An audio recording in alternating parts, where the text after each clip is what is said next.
त्रयोदश अध्याय सुत उवाच सुत कहिले मुनिवर संसारे छन्ति बहु नर जे माने विप्रंकु पूजन्ति श्रद्धारे विष्णु भावे चिन्ति से कि नोहिबे पुण्य भागी से त अटन्ति महात्यागी निजे न खाई विप्रे खोई आनंद लभुथन्ति सेहि नानादि द्रव्य देइथन्ति मनरे आनंद लभन्ति के भूमि गोरु स्वर्ण दान करी विप्रंक तो से मन एपरि जे जन करन्ति से माने कि गति लभन्ति से कथा कहन्तु बुझाई शुणिबु सर्वे मन देई सौनक होई हस हस कहिले आहे मुनि शिष्य सौनक उवाच आपण माने तो जानन्ते जीवरे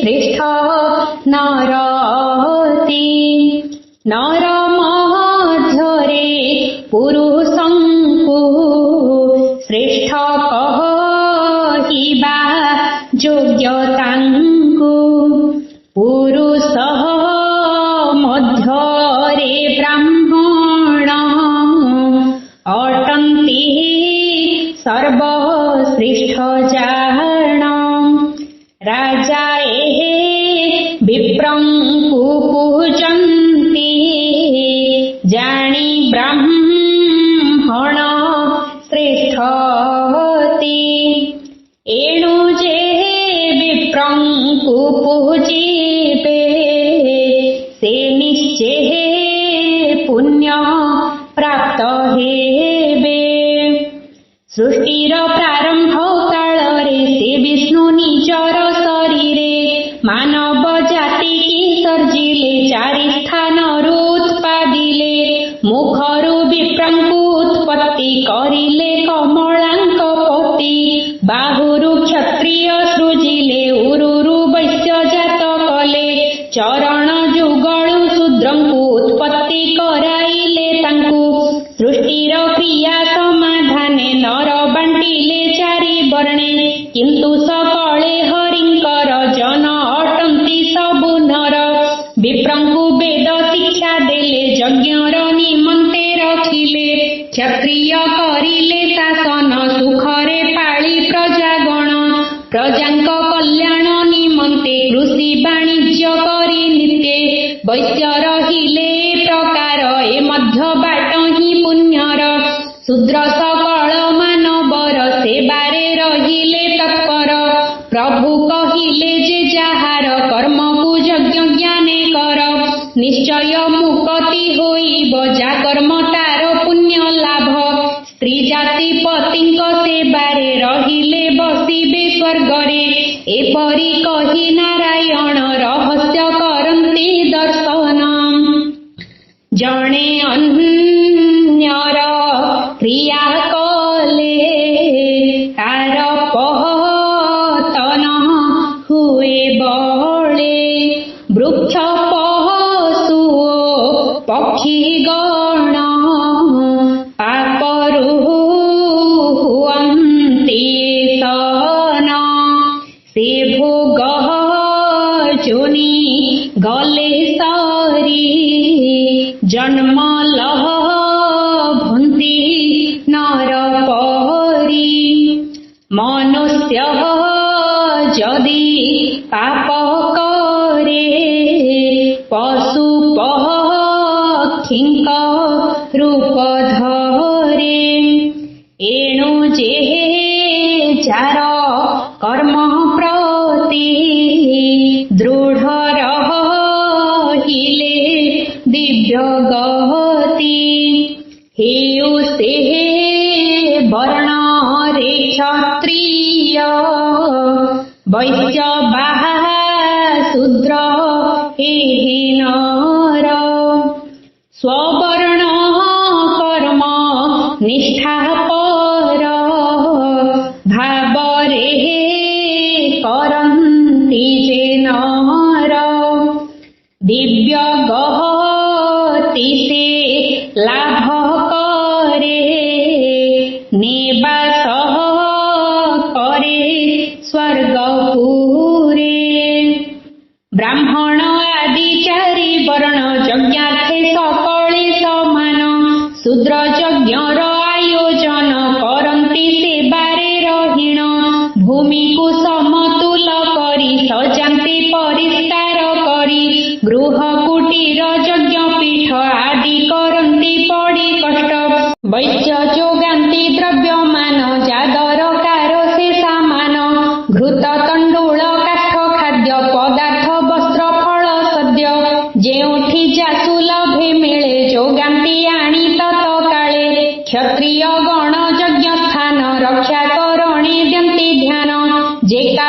ତାହା ଦରକାର ବୁଝନ୍ତି ହୋଇ ତତ୍ପର।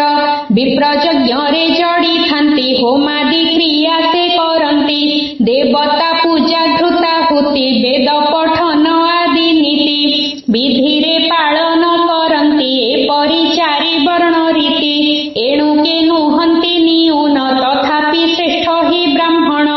ସନ୍ଧ୍ୟା ତର୍ପଣ ବୈଶ୍ୟ ଦେବ ଗାୟତ୍ରୀ ପୂଜା ଯେ କରିବ ସେ ବିପ୍ର ମଧ୍ୟ ସାର ସାକ୍ଷାତ ସ୍ୱରୂପ ଈଶ୍ୱର। ତାହାକୁ ସ୍ନେହେ ଡାକି ଆଣି ପୂଜା କରିବ ମନ ଜାଣି। ଏପରି ବିପ୍ରଙ୍କ ପୂଜାରେ ବିଷ୍ଣୁ ସନ୍ତୋଷ ଭକତିରେ। ଶ୍ରୀହରି କହନ୍ତି ଏପରି ବିପ୍ର ଯେ ସମାନ ମୋହରି। ବିପ୍ର ଉଦରେ ଅଗ୍ନି ଦେବ ଖାଆନ୍ତି ଯିଏ ଯାହା ଦେବ। ହୃଦୟେ ଛନ୍ତି ନାରାୟଣ ଇନ୍ଦ୍ରିये ଶକ୍ତି ଛନ୍ତି ଜାଣ। ପ୍ରାଣ ରୂପରେ ସଦାଶିବ ଅଛନ୍ତି ଏହିପରି ଭାବ। ଏଣୁ ବିପ୍ରଙ୍କୁ ଯାହା ଦେବ ବିଷ୍ଣୁଙ୍କୁ ତାହା ପ୍ରାପ୍ତ ହେବ। ଏପରି ବିଚାରି ସକଳେ ବିପ୍ରଙ୍କୁ ପୂଜନ୍ତି କୁଶଳେ। ବିପ୍ରଙ୍କ ସର୍ବଗୁଣାବଳୀ ହେବାକୁ ହେବ ଦେବ ଭଳି। କ୍ଷମା ସହିଷ୍ଣୁ ତ୍ୟାଗ ଶାନ୍ତି ଏସବୁ ବିପ୍ରଙ୍କ ସମ୍ପତ୍ତି। ଥିଲେ ସେ ବିପ୍ର ବିଷ୍ଣୁ ସମ ନଥିଲେ ଗୁଣ ସେ ଅଧମ। ଯେ ବିପ୍ର ନିତ୍ୟ ଜୁଆ ଖେଳେ ଆସକ୍ତ ଥାନ୍ତି ସଦାବେଳେ। ଯେହୁ କରନ୍ତି କଳି ଗୋଳ ସେ ବିପ୍ର ଅଟଇ ଚଣ୍ଡାଳ। ନିଶା ଦ୍ରବ୍ୟ ଯେ ପାନ କରେ ସେ ଗଣା ନ ଯାଏ ବିପ୍ରରେ। କ୍ରୋଧୀ ହିଂସିକ ଦୁରାଚାର ପରସ୍ତ୍ରୀଗାମୀ ଯେଉଁ ନର। ବିପ୍ର ଘରେ ସେ ଜନ୍ମିଥିଲେ ବିପ୍ର ସେ ନୁହେଁ କେତେବେଳେ। ତାହାକୁ ଜାଣିବ ଚଣ୍ଡାଳ ଅଯୋଗ୍ୟ ବ୍ୟକ୍ତି ସେହି ଖଳ। ବସ୍ତ୍ର ତିଳକ ଦେଖି ତାଙ୍କ ତାହାଙ୍କୁ ବିପ୍ରରେ ନ ଲେଖ। ଆଚାର ଅଟେ ମୁଖ୍ୟ ଜାଣ ବିଶୁଦ୍ଧ ଥିଲେ ସେ ବ୍ରାହ୍ମଣ। ଅନ୍ନର ଶୁଦ୍ଧି ଯେ ଜାଣନ୍ତି ଅତି ସଂଯମେ ସେ ଚଳନ୍ତି। ଏପରି ବିପ୍ର ଭାଗ୍ୟେ ମିଳେ ମିଳନ୍ତି ନାହିଁ ସବୁ ସ୍ଥଳେ। ଠକ ବ୍ରାହ୍ମଣ ଦେଖାଯାନ୍ତି ତିଳକ କପାଳେ କାଟନ୍ତି। ଯଜ୍ଞ ପବିତ ଶ୍ଵେତ କରି କଣ୍ଠରେ ପରିଧାନ କରି କଷା ବସନ ପିନ୍ଧିଥାନ୍ତି ଶୁକଙ୍କ ପରି ପଢୁଥାନ୍ତି। ଏ ଠକ ବ୍ରାହ୍ମଣ ଅଟନ୍ତି ଶୁଦ୍ଧି ସଂସ୍କାର ନ ଜାଣନ୍ତି। ଏହାକୁ ଯେତେ ଯାହା ଦେଲେ ପୁଣ୍ୟ ନ ହୁଏ କେତେବେଳେ। ଏଣୁ ଉତ୍ତମ ନିଷ୍ଠାପର ବିପ୍ରଙ୍କୁ ଡାକି ଆଣି ଘର। ଆସନ ଦେଇ ବସାଇବ ହୃଦୟେ ନେଇ ବିଷ୍ଣୁ ଭାବ। ଗନ୍ଧ ପୁଷ୍ପାଦି ଅର୍ପଣ କରିବ ଶ୍ରଦ୍ଧା ଭରି ମନ। ଉତ୍ତମ ଅନ୍ନ ଖୁଆଇବ ଉଚିତ ଦକ୍ଷିଣା ଯା ଦେବ।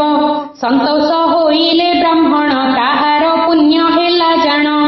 ଅନ୍ନ ବସ୍ତ୍ର ଓ ବ୍ୟବହାର ଦ୍ରବ୍ୟ ଯେ ଦେବ ବିପ୍ରଙ୍କର। ଗ୍ରୀଷ୍ମ ଋତୁରେ ବ୍ୟଜନାଦି ବିପ୍ରଙ୍କୁ ଦେବତା ସମ୍ପାଦି। ପକ୍ୱ ଫଳ ଓ ପ୍ରପାନକ ଦେଲେ ହୋଇବ ପୁଣ୍ୟାଧିକ। ଶୀତ ଦିନରେ ବସ୍ତ୍ର ଦେବ ବିପ୍ରଜା ଘୋଡ଼ାଇ ହୋଇବ। ଗୋରୁ ସୁବର୍ଣ୍ଣ ଭୂମି ଦାନ ଯୋଗ୍ୟ ବିପ୍ରଙ୍କୁ କଲେ ଦାନ। ଅଶେଷ ପୁଣ୍ୟ ପ୍ରାପ୍ତ ହେବ ଶକ୍ତିକୁ ଧରି ସବୁ ଦେବ। ଯେ ବିପ୍ର ଆଶା ବେଶୀ କରି ମାଗଇ ଯେହୁ ଅଳି କରି। ସେ ବିପ୍ର ନୁହଇ ବ୍ରାହ୍ମଣ ଦାନର ଯୋଗ୍ୟ ନୁହେଁ ଜାଣ। ଦ୍ୱିଜ ହୋଇଲେ ଅସନ୍ତୁଷ୍ଟ ସେ ବିପ୍ର ହୋଇଛନ୍ତି ନଷ୍ଟ। ସନ୍ତୋଷ ନ ପାରିବ କରି ଆଣିବ ନାହିଁ ତାଙ୍କୁ ବରି। ଯେ ବିପ୍ର ଅଳ୍ପ ବା ବହୁତ କହନ୍ତି ନାହିଁ କଦାଚିତ। ଅଳ୍ପରେ ସନ୍ତୁଷ୍ଟ ହୁଅନ୍ତି ଜାଣିବ ସେ ଶ୍ରେଷ୍ଠ ଅଟନ୍ତି। ତାହାକୁ ଦେଲେ ହେବ ପୁଣ୍ୟ ସେ ବିପ୍ର ଏକା ଅଟେ ଧନ୍ୟ। ଗ୍ରହଣେ ତା ଶ୍ରଦ୍ଧା ଦେଖିବ ଭଲ କି ମନ୍ଦ ଜଣାଯିବ। ଦାନ ଯେ ଖାଲି ବିପ୍ରେ ଦେବ ଏପରି ନାହିଁ ଶାସ୍ତ୍ର ଭାବ। ଯାହାର ଯେ ଦ୍ରବ୍ୟ ଅଭାବ ତାହାକୁ ସେହି ଦ୍ରବ୍ୟ ଦେବ। ହେଉ ସେ ଶୂଦ୍ର ବା ଚଣ୍ଡାଳ ଦାନର ଯୋଗ୍ୟ ସେ କେବଳ। ଯାହାର ଅଭାବ ନ ଥାଇ ଦ୍ରବ୍ୟ ନେବାରେ ଲୋଭୀ ହୋଇ। ମାଗଇ ଆସି ବାରମ୍ବାର ଦେଲେ ସୁଫଳ ନାହିଁ ତାର। ଭୋକିକୁ ଅନ୍ନ ଦାନ କର ଶୋଷୀକୁ ଦିଅ ନେଇ ନିର। ଉଲଗ୍ନ କି ବାବା ସହିନେ ବସ୍ତ୍ର ଦିଅନ୍ତୁ ଶୁଦ୍ଧ ମନେ। ଶିଶୁଙ୍କୁ ଦିଅନ୍ତୁ ମିଷ୍ଟାନ୍ନ ଗୋରୁଙ୍କୁ ଦିଅ ପାଳ ତୃଣ। ପିପିଲିକାକୁ ଦିଅ ଚିନି କାକକୁ ଦିଅ ଚଣା ଆଣି। ତା ମଧ୍ୟ ଦାନେ ହେବ ଲେଖା ଏସବୁ ଶ୍ରେଷ୍ଠ ଦାନ ଏକା। ପିତୃଗଣକୁ ଜଳ ଦାନ କରିଲେ ଅମୃତ ସମାନ। ଦେବଙ୍କୁ ଭକ୍ଷ୍ୟ ଅନ୍ନ ଦିଅ ବୃକ୍ଷଙ୍କୁ ଜଳ ଦାନ